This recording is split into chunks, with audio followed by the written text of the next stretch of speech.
Baseball is back. Perdomo makes the play. And a high fly ball. No doubt about this. Home run Marte. They're going to send them all the way around. Corbin Carroll with an inside the park answer back. I'm Ivan Melendez. I'm Luis Gonzalez. I'm Tori Lavello, and you're listening to the Dbacks podcast. Dbacks podcast. Dbacks podcast. Arizona's #1 baseball and beverage podcast.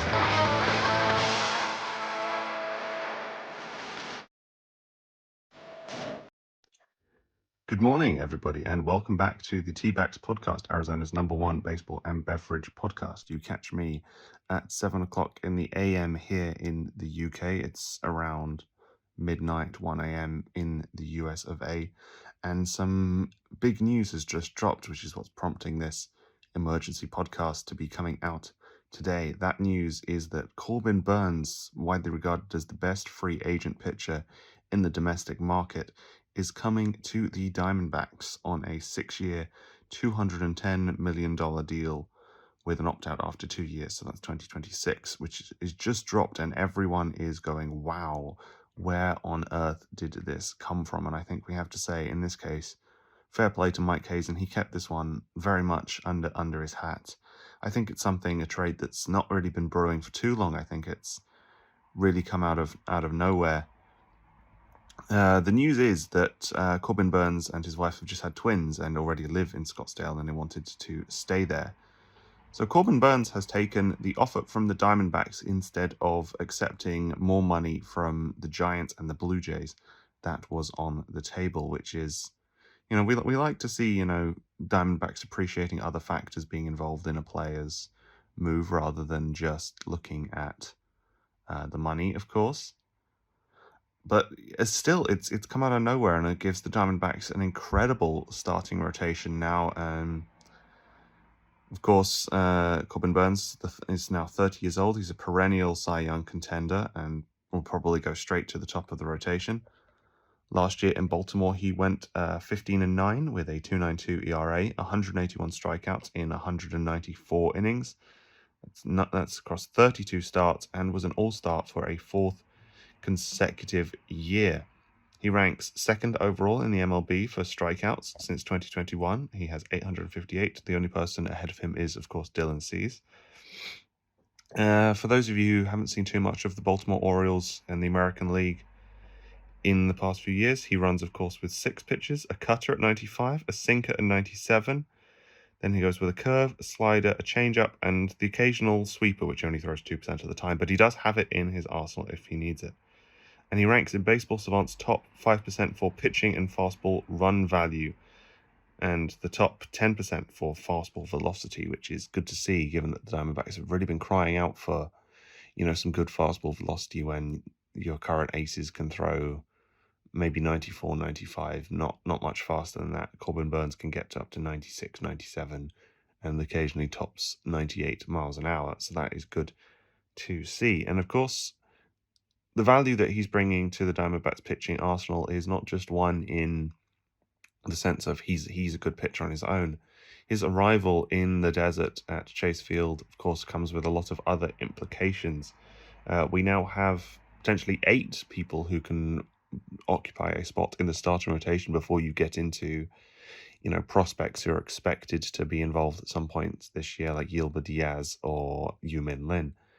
So if we go through the order, we're probably going to have Corbin Burnes, Zach Gallen, Merrill Kelly / Eduardo Rodriguez, and then battling out for the 5th spot will be, Ryan Nelson, Brandon Pfaadt, Jordan Montgomery, which is incredible depth to have, even considering, trade value of having starters, with a lot of teams chasing starting pitching, and a lot of teams I think will be chasing starting pitching a lot more, given the fact that Corbin Burnes is now off the market. A lot of people have talked this year about, who do we trade, where should they go, what value can we get out of them. People have said Ryan Nelson is probably a guy who holds a significant amount of trade value as a young stud starting pitcher who could go anywhere and is only probably going to get better.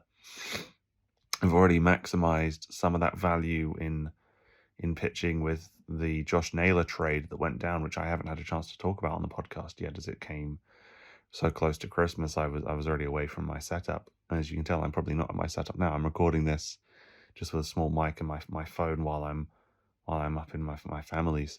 But yes, Slade Ciccone obviously was dealt away in that deal to bring Josh Naylor from the Cleveland Guardians to the Arizona Diamondbacks, plus one draft pick, which we got, of course, as compensation for Christian Walker signing over at the Houston Astros. We can probably consider a very similar scenario is going to end up happening with the starting pitching here in the desert. Of course, now we have somebody who's probably going to take Zach Gallen's spot as the number one ace in the rotation. That gives Hazen a lot of trade flexibility with their starting pitching. Right now, we have one more year of Zach Gallen and Merrill Kelly on their contracts, and people have been saying, should we trade them now to get some value, start building for the future? Should we look at how we're doing at the trade deadline, or should we, let them walk for free come the end of the season? And if that was the case, if we extended a qualifying offer to Zach Gallen, that would be another draft pick we would receive as compensation that could be used in a potential trade deal. I think then probably not going to go down the trade them away straight away for value route.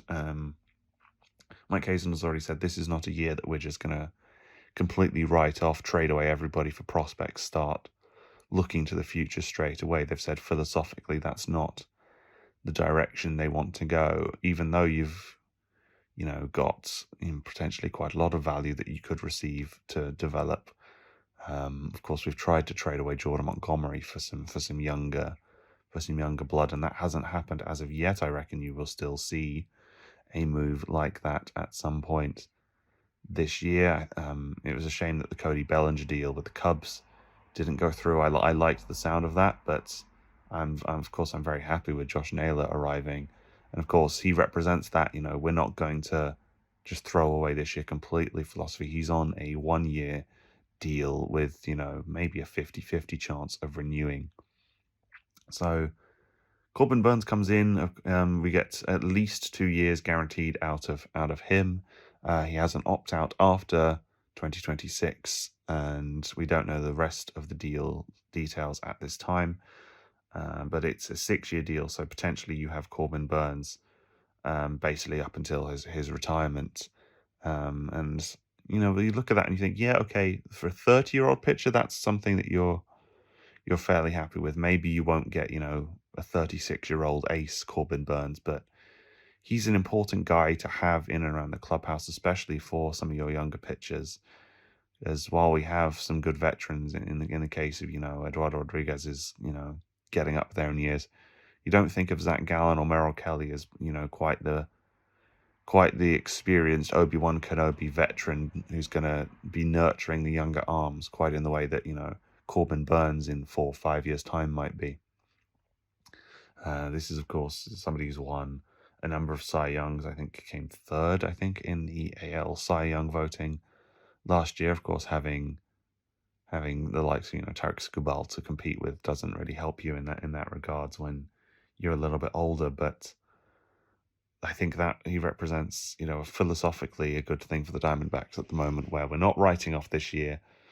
We have an understanding that maybe this year is a year we have to go for it, especially with maybe somebody like Roki Sasaki coming to either the Dodgers or the Padres, as the rumor mill currently believes right now. And that's going to make the National League just so much more competitive. It looks like the Giants are having a pretty strong offseason. The Dodgers have just keep adding and adding and adding people and money and money and money and money, because of course they are. They're the bleeding Dodgers. What you expect? But I don't think you can rule the Diamondbacks out of this fight yet, especially if you look at Corbin Burnes posting a similar record to last year in Baltimore. 15 wins. We're looking at probably hoping for 10 to 12 out of Gallen and Kelly as well if they stay in the rotation.